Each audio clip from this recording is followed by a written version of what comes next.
T'es malade d'avoir pris ça en première moto, c'est un truc de ouf.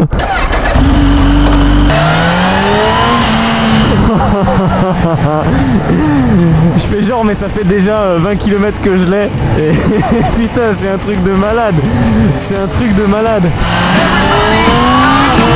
Un aspirateur avec le pot d'origine, mais un aspirateur qui marche.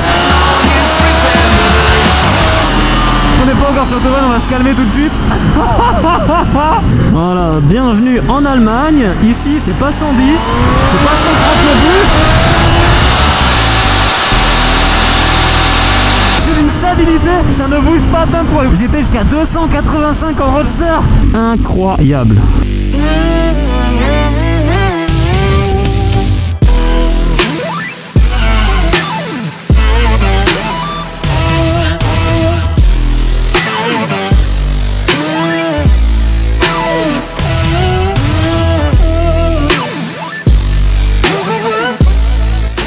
Kawasaki H2, pardon, ZH2. Vous vous souvenez de la H2 justement que j'avais essayé sur l'autobahn? C'était la moto la plus demandée. Elle marchait du feu de Dieu, hein. Elle avait fait des chronos de ouf, hein. 200 chevaux, une sportive de ouf. Et ben c'est la même, enfin du moins le même moteur. Mais c'est bel et bien un roadster et c'est là que ça devient n'importe quoi. C'est donc un roadster de 200 chevaux. Bon alors certes maintenant 200 chevaux sur un roadster, ça devient un petit peu classique. Il y a quelques marques qui s'y mettent, même s'il y en a encore beaucoup qui restent bloqués à 180 chevaux. Donc déjà ça c'est n'importe quoi, mais ce qui est encore plus n'importe quoi, c'est que vu que c'est le même bloc que la H2, bah ils se sont dit on va aussi mettre le compresseur qui va avec. Donc on a 200 chevaux compressés. C'est pas un turbo, mais quand même c'est quasiment le même principe à peu de choses près qu'un turbo. Donc c'est une moto suralimentée. Pour accompagner ça, on a un couple de malades de 17 mètres kilos pour accompagner les 200 poneys. C'est un truc de fou. Le moteur il a été retravaillé par rapport à la H2 du coup pour avoir plus de coupe. Alors la plage de régime elle est un petit peu plus courte. Vous voyez qu'il y a la zone rouge à 12 000 tours. Sur la H2 c'était plus. J'ai pas le compteur sous les yeux et ça fait plus d'un an que j'ai essayé la moto, mais je crois que c'était entre 14 et 16 000 tours si je dis pas de bêtises. Donc on a plus de couple, moins de tours par minute, mais c'est largement suffisant.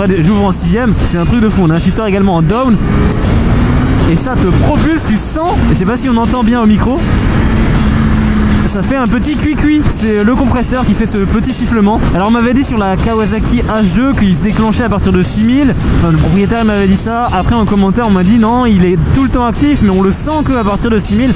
Là pour le coup j'ai l'impression que pas il se déclenche du coup, mais on le sent vraiment aux alentours de 4 ou 5000. Et on l'entend d'ailleurs à 4 ou 5000 tours légèrement. Je sais pas si sur le micro ça va bien rendre, mais en tout cas moi je l'entends. Alors cette moto elle est pas toute légère par contre, hein. Vous voyez déjà c'est super massif. Le moteur il est énorme, il y a le compresseur, il y a plein de choses dessus, ce qui permet du coup à cette moto d'établir un deuxième record. Alors le premier étant que c'est la seule moto sur le marché équipée d'un compresseur. Je parle bien sûr d'origine, hein, pas des 3 pélos qui s'amusent à rajouter un compresseur sur leur moto bien entendu. D'origine c'est le seul roadster avec un compresseur, à moins qu'il y ait une petite marque pas connue qui le fasse. Mais c'est également, avec ses 239 kg tout plein fait, le roadster le plus lourd. Donc au final, certes on a 200 chevaux, ça fait un petit peu rêver, mais est-ce que ça marche aussi bien par exemple que la dernière Triumph que j'ai essayé qui fait que 180 chevaux, donc 22 moins, mais également 40 kg de moins. Donc vous voyez que le rapport poids-puissance au final c'est pas forcément le meilleur quand on parle du poids, même si le compresseur se charge quand même de pas mal de choses et permet de procurer de très belles sensations. Vous voyez que même l'avant,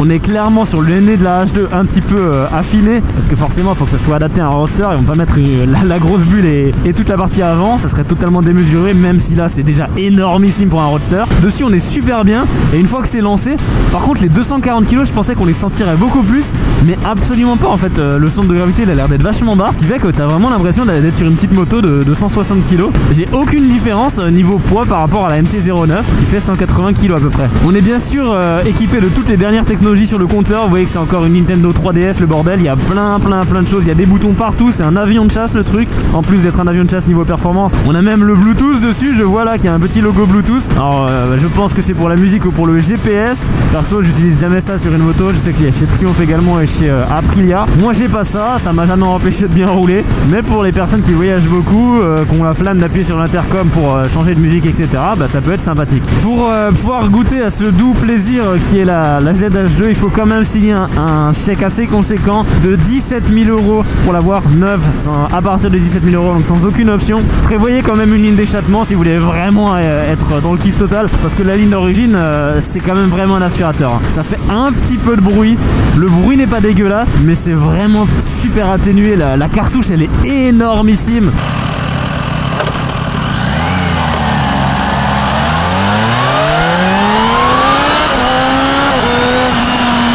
Ça déménage, hein. Ça déménage clairement, hein.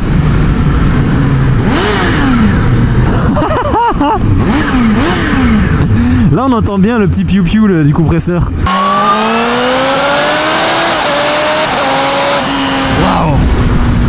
Waouh. Voilà, c'est encore 120. Mais là-bas ça va être 300 clairement. Je pense qu'il y a moyen de monter à 300 km/h avec cette chose. Alors faut quand même le dire, on se rend pas compte des performances en vidéo bien souvent. Là vous pouvez pas avoir vraiment l'accélération et le tirage dans les bras que j'ai. Mais c'est vraiment impressionnant. Il faut savoir également un truc, c'est que Adrien qui me suit derrière, vous pouvez d'ailleurs retrouver son Instagram dans la description, et qui me prête du coup sa moto, c'est simplement sa première moto. Oui, alors quand je dis première moto, c'est pas qu'il l'a eu en A2, hein, bien entendu ce n'est pas possible de l'avoir en jeune permis A2. C'est tout simplement qu'il a passé il y a quelques années le permis A2, il n'a jamais eu de moto, et là il a acheté celle-là parce qu'il a passé le permis A récemment. Le mec, elle a 3700 km, donc elle est neuve la moto, et il a ça en première moto. C'est un grand malade. Alors certes, c'est une machine de débile quand t'accélères. C'est vraiment, tu peux pas rester sage avec ça quand t'es jeune et con. Quand tu roules cool, franchement c'est une très bonne moto, c'est très confortable. Là c'était limité jusqu'à ici, et je me sens vachement bien sur la moto, hein. Je pense que pour faire des bornes, il y a vraiment pas de problème. Là on est sur la dernière ligne droite avant la fin de la limitation de vitesse. Je vous invite du coup pendant ce temps à vous abonner à ma chaîne si vous venez de découvrir la chaîne, mais également si vous regardez cette vidéo à la suite d'une autre et que vous n'êtes toujours pas abonné, puisque oui, il y a toujours 70% des gens qui regardent mes vidéos qui ne sont pas abonnés, et si tout le monde l'était, bah on serait déjà 1 million, je l'ai déjà dit. Donc n'hésitez pas à cliquer sur le petit bouton rouge en bas de la vidéo, c'est totalement gratuit et vous serez au courant de toutes les prochaines sorties de vidéos. Je pars de sur le côté là, et à tous les parkings je m'arrête. T'arriveras pas à suivre avec la MT, donc à tous les parkings, dès que tu vois un parking tu t'arrêtes. Pas les sorties, juste les parkings. Okay. Donc la moto est équipée d'un launch control. Pour activer le launch control, on appuie sur ces deux boutons là, voilà, et on a le KLCM qui est le Kawasaki Launch Control Mode, si je ne dis pas de bêtises.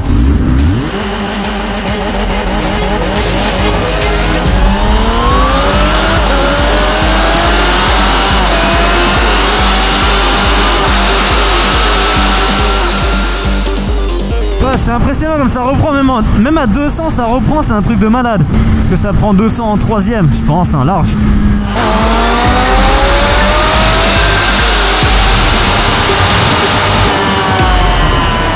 Ah, ça les prend tout juste, hein, donc à mon avis en deux c'est mort. Ah, le compresseur on le sent.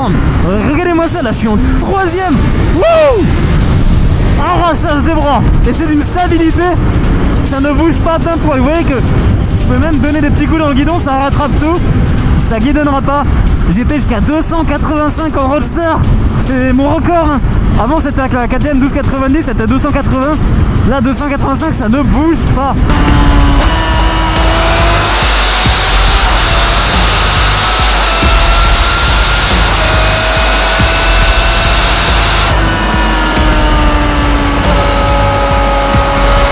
Par contre le vent dans la gueule, c'est horrible.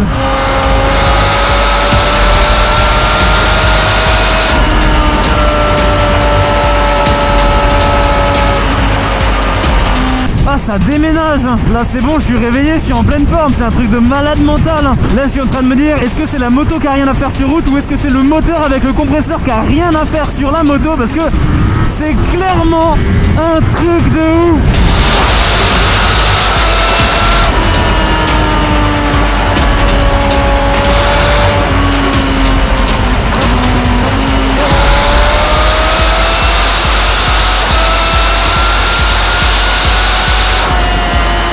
Craterline est heureux de vous compter parmi ses fidèles clients. Si vous regardez à droite de l'appareil, vous pouvez apercevoir un magnifique lever de soleil. Si toutefois la caméra n'a pas été arrachée par le vent, parce que je la sens, hein, la caméra, hein. Incroyable. Tu dois te faire chier quand même là-dessus. Ah bah, c'est différent. Ça fait du bruit mais ça avance pas. Ouais. C'est un beau bruit, ça fait clair.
C'est kiffant le compresseur. Bon alors soit la vidéo elle coupe là maintenant et c'est fini, soit bah, là maintenant on va sur l'anneau du Rhin. Voilà, je sais pas ce qui va se passer mais ça va se passer. Ouais. On est donc sur l'anneau du Rhin pour essayer la ZH2. Voir ce qu'elle donne un petit peu quand ça commence à tourner plutôt que uniquement sur l'autobahn. Je suis en mode road parce que comme un âne, j'ai oublié de lui demander comment on faisait pour la mettre en mode sport, mais même en mode road, c'est vraiment pas dégueulasse. Hein. Ça marche quand même très très bien. Les trains de pneus c'est des Rosso 3, donc autrement dit de la colle. En plus pour une fois, j'avais les couvertures chauffantes, donc j'ai pu chauffer les pneus avant et puis partir tout de suite au lieu de faire tous mes tours de chauffe. J'ai un peu du mal à l'envoyer à gauche et à droite pour les changements rapides, mais sinon une fois qu'elle est placée sur l'angle, ça devient un rail et c'est très très stable.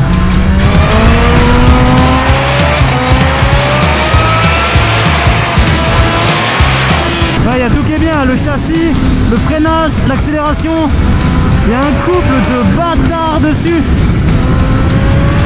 Il y a juste le shifter qui donne des à-coups et qui fait lui donner la moto, sinon le reste franchement c'est une belle bête. Si on fait un petit peu abstraction au poids, qui est quand même vraiment démesuré pour ce genre de moto.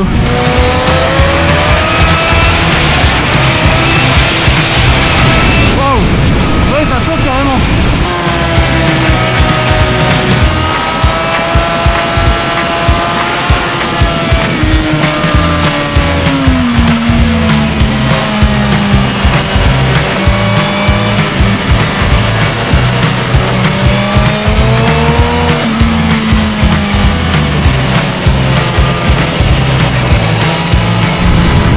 Allez, le poids lourd à gauche, le poids lourd à droite. Enfin inversement pour le coup là. Waouh. Dérape un peu de l'arrière quand même. Ah tu le sens dans les bras le poids. Tu le sens bien dans les bras. Allez dernier tour et puis après je la rends. Parce que oh là, et ce cale-pied vraiment il m'énerve. J'aurais dû enlever la tétine avant de la prendre.